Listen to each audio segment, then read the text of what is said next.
But ఈ మధ్య కాలంలో చూస్తున్న political developments towards Janasena more curious అండి. బాలినేని గారు జాయిన్ అవ్వటం, ఉదయ్ భాన్ గారు జాయిన్ అవ్వటం, వస్తున్న సీనియర్ లీడర్స్ జాయిన్ అవుతూ ఉన్నప్పుడు why not TDP, why Janasena అనే క్వశ్చన్ అక్కడ మనకు రేజ్ అవుతుంది.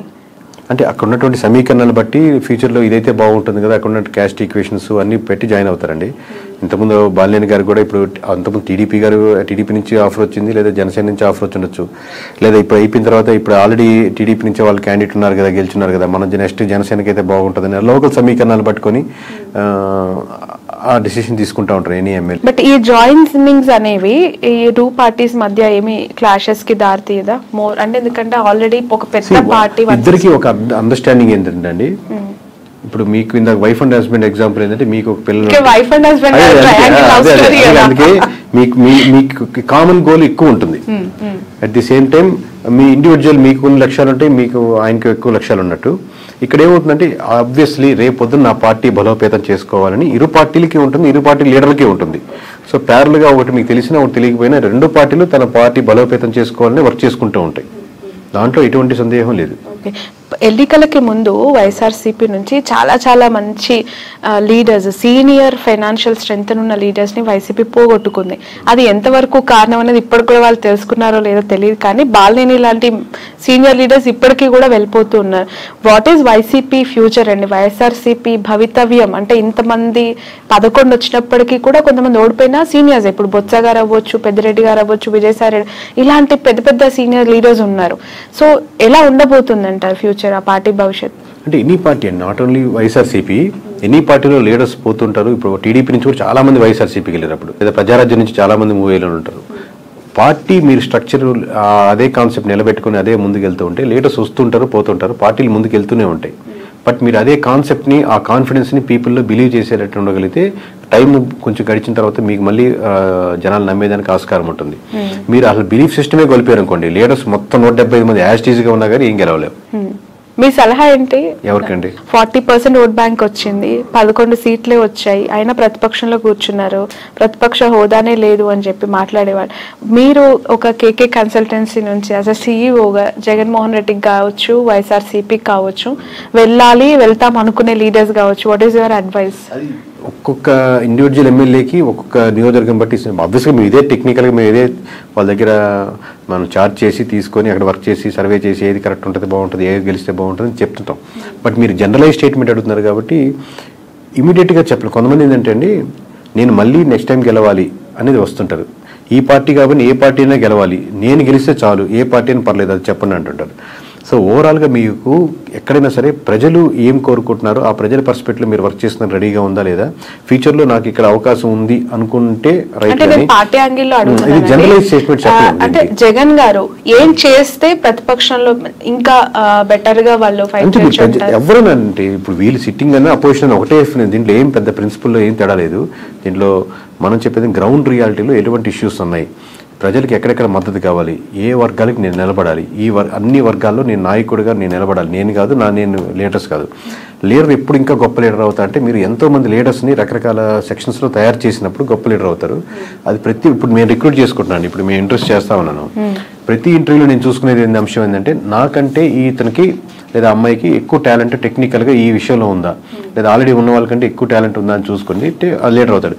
నాకంటే ఎక్కువ టాలెంట్ ఉండకూడదు, నేనే లీడర్ ఉండాలి అనేది కంటే కూడా ప్రతి నియోజకవర్గంలో ప్రతి అంశంలో నాకంటే వాక్చాతుర్యంలో కానీ, మాట్లాడే విషయంలో కానీ, సబ్జెక్ట్ నాలెడ్జ్లో కానీ, మాట్లాడితే కరెక్ట్గా మాట్లాడే పర్సన్స్ కానీ, అంటే అపోజిషన్ కూడా చాలా టెక్నికల్గా మాట్లాడుతున్నాడు, చాలా రైట్ ఇతను, ఓన్లీ అరిచేసి ఏదో తిట్టేసినట్టు కాకుండా అలాగా టెక్నికల్ సబ్జెక్ట్ ఉండే లీడర్స్ని మీరు డెవలప్ చేయగలిగితే ఈ ఉన్న 4-5 సంవత్సరాల్లో మీరు మళ్ళీ గవర్నమెంట్ ఫామ్ చేయడానికో లేదా మీరు ముందుకు రావడానికో తేడా ఉంటుంది. కానీ ఇదే పద్ధతిలో వెళ్తే, ఇదే లైన్లో వెళ్తా ఉంటే మళ్ళీ మీకు కష్టమే. ఓకే. ఈ 2 తెలుగు స్టేట్స్లో ప్రాంతీయ పార్టీలకు ఎంతో కొంత కోర్ ఓట్ బ్యాంక్ని కైవసం చేసుకొని సస్టైన్ చేస్తున్న పార్టీస్ని మనం చూస్తూ ఉన్నాం. ఇక్కడంటే ఇప్పుడు కాంగ్రెస్ అధికారంలోకి వచ్చింది, అగైన్ అక్కడ మళ్ళీ ప్రాంతీయ పార్టీ, ఆఫ్కోర్స్ జాతీయ పార్టీ అయినప్పటికీ కూడా వాళ్ళు ప్రాంతీయ పార్టీగానే ఎస్టాబ్లిష్ అయ్యారు టీడీపీ. సో ఒక ప్రాంతీయ పార్టీ యొక్క ప్రభావము, వాళ్ళ ఇంపాక్ట్స్ 2 స్టేట్స్లో ఇంతకాలం చూసిన ప్రజలు మతతత్వ రాజకీయాల్ని, మతతత్వ పార్టీలను ఎంకరేజ్ చేస్తాయా, కన్సిడర్ చేస్తాయా? అంటే ఇప్పుడు నేను నేషనల్ వైడ్గా చెప్తున్నా కదండి, మొత్తానికి ఉన్న సంబంధించిన ఓట్ బ్యాంక్ అంటే ఇక్కడ ఎస్పెషల్లీ 2 తెలుగు స్టేట్స్ గురించి నేను అంటే కంపారిటివ్ నార్త్లో పోలిస్తే ఇప్పుడిప్పుడే సౌత్లో బీజేపీది కూడా ఇంకొంచెం ఉంది. కంపేర్ చెప్తున్నాను, నార్త్లో ఎక్కువ బీజేపీ ఆల్రెడీ ఒక సాచురేషన్ పాయింట్కి వెళ్ళిపోయింది. బట్ సౌత్లో ఇప్పుడిప్పుడే అక్కడక్కడక్కడ ఆ టైప్ ఆఫ్ చిగురిస్తూ లేదా ఆ థాట్ ప్రాసెస్లో ఉండి మన ధర్మం అనేది ఆలోచిస్తున్నారు. బట్ అది ఓట్ బ్యాంకింగ్ సరిపోదు గెలిచేదానికి అనుకుంటున్నాను. ఒకసారి మీకు సెంట్రల్లో బీజేపీ తగ్గిపోతుంది అనుకోండి, దాని ఇంపాక్ట్ మన స్టేట్లో కూడా పడుతుంది. మొత్తం స్టేట్లో సెంటర్లో మనకు గవర్నమెంట్ మారుతుంది అనుకోండి, అది మన స్టేట్కి వచ్చేసరికి కూడా మన ఇంపాక్ట్ పడుతుంది. ఎప్పుడైతే మీకు బీజేపీ మీద ఎఫెక్ట్ ఎక్కువ పడిపోతుందో, బీజేపీ మునిగిపోతుందో, దానికి బీజేపీ ఆధారితంగా నిలబడిన పార్టీలు కూడా దాని ప్రభావం, దాని ఎఫెక్ట్ ఎంతో కొంత తీసుకోక తప్పదు. Okay okay in future Nara Lokesh గారికి, పవన్ కళ్యాణ్ గారికి ఎవరికి ఎక్కువగా సీఎం అయ్యే అవకాశం ఉంది అని అంటారు? మీ అజంప్షన్ ఏంటి? అది చెప్పలేము, ఎందుకంటే అండి ఇది హైపోథెటికల్గా ఆబ్వియస్గా చంద్రబాబు నాయుడు గారు ఉన్నంతసేపు ఆయన గవర్నమెంట్ రన్ అవుతూ ఉంటుంది, 5 years ఇబ్బంది లేదు కదా. But going forward obviously TDP బలంగా, టీడీపీ కార్యకర్తలు కానీ ఎట్లాగైనా సరే మా చంద్రబాబు నాయుడు గారు సీఎం ఉండాలి, దాని తర్వాత లోకేష్ గారే వాళ్ళు కోరుకుంటారు. పవన్ కళ్యాణ్ గారు ఫాలో అయ్యేవాళ్ళు ఆబ్వియస్గా పవన్ కళ్యాణ్ గారు సీఎం అవ్వాలి, ఇంకా సీట్లు 21 నుంచి మేము 71, 100 సీట్లు వెళ్ళాలని కోరుకుంటారు. బట్ ఇద్దరు కూటమిగా వెళ్ళాలనుకుంటున్నారా, సెపరేట్గా వెళ్ళాలనుకుంటున్నారా? మీరు ఇందా చెప్పినట్టు టీడీపీ సెపరేట్ అయ్యి బీజేపీ ఆబ్వియస్గా బీజేపీ జనసేన వెళ్ళాలనుకుంటున్నా, దీనివల్ల ఇట్లా సెపరేట్ అయితే మళ్ళీ వైఎస్ఆర్సీపీకి ఫెచ్ అవుద్దా? ఎన్ఫ్యాక్టరీ వేస్లో ఉన్నాయి కాబట్టి ఎవరి కార్యకర్తలు ఎవరు లీడర్ అవ్వాలనుకుంటారు. మాది ఏంటంటే ప్రజలు ఇప్పుడు ప్రస్తుతానికి ఏమనుకుంటున్నారు, ఎలా చేస్తే ప్రజలకు బాగుంటుంది.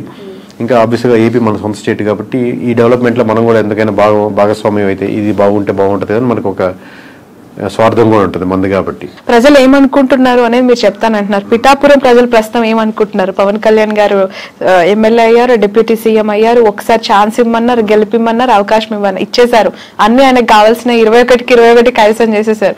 So towards Pawan Kalyan what is AP peoples high అయితే ఫస్ట్ ఆఫ్ ఆల్ ఉంటుందండి. ఆబ్వియస్గా అందరు పవన్ కళ్యాణ్ ఓట్లు వేసిన వాళ్ళు ఎవరైతే ఉన్నారో వాళ్ళకి ఆబ్వియస్గా మనం వేసిన పార్టీ గెలిచింది కాబట్టి ఒక హై ఉంటుంది. బట్ ఆ హై అలాగే కంటిన్యూ అవ్వాలంటే ఆ లోకల్ ఇష్యూస్ ఏదైతే ఉన్నాయో అడ్రస్ చేస్తూ మిగతా రోజుల్లో అది కాలువలు కావచ్చు, రోడ్స్ కావచ్చు, సమస్యలు కావచ్చు, అన్ఎంప్లాయ్మెంట్ కావచ్చు, చిన్న ఫ్యాక్టరీలు కావచ్చు, లోకల్ కుటీర సంస్థలు కావచ్చు, అక్కడికి వెళ్ళే చిన్న హాస్పిటల్స్ కావచ్చు, ఈ ఇష్యూస్ మీద కాన్సన్ట్రేట్ చేస్తే ఆ హైకి తగ్గట్టు రెస్పాన్స్ ఇంకా డెవలప్మెంట్ అవుతూ ఉంటుంది. ఒక పాయింట్ మీద అయితే చెప్పలేరా? అదేనండి, అది కంట్రీ చేయాలి. ఇప్పుడే కదా స్టార్టింగ్, ఇంకా కంట్రీ చేయగలిగితే దాన్ని ఉంటుంది. కానీ ఆ హై మటుకు ఉంటుంది అంటున్నాను. మిగతా నియోజకవర్గాల్లో లేని హై పిఠాపురంలో ఉన్న వాళ్ళకి హై వస్తుంది. ఎందుకంటే మనం వేసిన గెలిచాడరా, మనం అంటే మొత్తం రాష్ట్ర వ్యాప్తంగా ఇచ్చారు. ఇప్పుడు మాకు తెలుస్తుంటుంది కాబట్టి లోకల్గా వాళ్ళు గెలుస్తారా, ఓడతారా, మెజారిటీ ఎంత 10,000, 20,000 ఇంత హైతో చూశారు కాబట్టి రిజల్ట్ రాగానే ఆ హై కంటిన్యూ అవుద్ది. బట్ హై కంటిన్యూ అలాగే అవ్వాలి అంటే మీరు ఇష్యూస్ మీదే ఐడెంటిఫై చేసి వర్క్ చేయాలి. ఓకే సార్, మీకు ప్రెషర్ ఎంతవరకు ఉంటుంది ఈ సర్వీస్ అని చేస్తూ ఉన్నప్పుడు? ఎందుకనంటే ఒక ఇంటర్వ్యూ చేస్తే మాలాంటి వాళ్ళ మీదనే బురద జల్లే ప్రజలు, లేదంటే అలాంటి పీపుల్ మనం సొసైటీలో యాజ్ ఆఫ్ చూస్తూ ఉన్నాం. ఇంకా మీరు బియాండ్ దట్ ఒక పార్టీకి మీరు చేస్తూ గెలుస్తుంది, ఓడిపోతుందని మీరు ప్రెషర్ ఉంటుందండి. ప్రెషర్ ఆబ్వియస్లీ చాలా ఉంటుంది, దాంట్లో నేను లేదు అని ఎట్లా ఓవర్కమ్ అవుతారు? అంటే ఒకరు బెదిరించే వాళ్ళు ఉంటారు, లేదా ఇట్లా చెప్పమని అనే వాళ్ళు ఉంటారు, లేకపోతే వాళ్ళు ఇలా తమ్ముడు పోయాలని ఉంటారు, లేకపోతే బాగా వీరాభిమానులు ఉంటారు, ఏమన్నా చేసేస్తాం నీకోసం బాగుంటారని ఉంటారు. బట్ నేను మోస్ట్లీ నేను పరంగా కానీ నా నేను ఎవరు ట్రై చేసినా మనం వీటికన్నిటికీ దూరంగా ఉందాం, మన పని మనం చేసుకుంటూ వెళ్దాం అని ట్రై చేస్తుంటాం. కానీ ప్రెజర్ అయితే విపరీతంగానే ఉంటుంది. లిక్కర్ పాలసీ ఇంపాక్ట్ ఎంత ఉందండి? ఆ గవర్నమెంట్ ఓడగొట్టడానికి, ఈ గవర్నమెంట్ గెలిపించడానికి అది మేజర్ ఇంపాక్ట్ అంటారా? 1% ఇప్పుడు అన్ని ఒక్కొక్క పర్సెంట్ యాడ్ చేసుకుంటా ఉన్నాం. అంటే వైఎస్ఆర్సీపీ నుంచి టీడీపీకి వచ్చిన ఓట్ బ్యాంకింగ్ లో ఖచ్చితంగా ఒక 1% అయితే ఓట్ బ్యాంకింగ్ లిక్కర్ పర్స్పెక్టివ్ లో వచ్చిన ఓట్ బ్యాంకింగ్ ఉంటుందండి. ఇప్పుడు కొత్త పాలసీస్ ఇప్పుడే తీసుకున్నారు కాబట్టి అది ఇంప్లిమెంటేషన్ అయ్యి రేపు పొద్దున 1వ తారీఖు నుంచి రిజల్ట్ చూసి దాన్ని ఎలా ఉన్నాయని చెప్పగలుగుతాం. Right. Thank you so much అండి, థ్యాంక్స్ ఎ లాట్. సో మొత్తానికైతే ఫ్యూచర్ లో రాహుల్ గాంధీని ప్రధానమంత్రిగా చూడొచ్చు అంటారా? అంటే ఇప్పుడున్న వేవ్ చూస్తుంటే మటుకు నార్త్లో అన్ని స్టేట్స్ ఓడిపోతున్నాయి కాబట్టి ఇలాగే వెళ్ళగలిగితే అది జరుగుతుంది. లేదు బీజేపీ రివైవ్ చేసుకుని మార్చుకోవాల్సిన అంశాలు మార్చుకుంటే మంచి పోటీ ఇవ్వగలుగుతుంది. బట్ ఛాన్సెస్ ఆర్ అలా 100% ఇప్పుడు చెప్తున్నాం కదా, ఆల్రెడీ అన్ని రాష్ట్రాల్లో బీజేపీ ఓడిపోతుందని చెప్తున్నాం కదా, ఇలాగే జరుగుతుంది. ఆబ్వియస్లీ కాంగ్రెస్కి ఉన్నటువంటి ఆప్షన్ అదే కాబట్టి ఆప్షన్ ఉంది మీరు అడిగిన దానికి. Okay right, thank you so much అండి. ఇది కేకే గారితో స్పెషల్ ఇంటర్వ్యూ. That's all.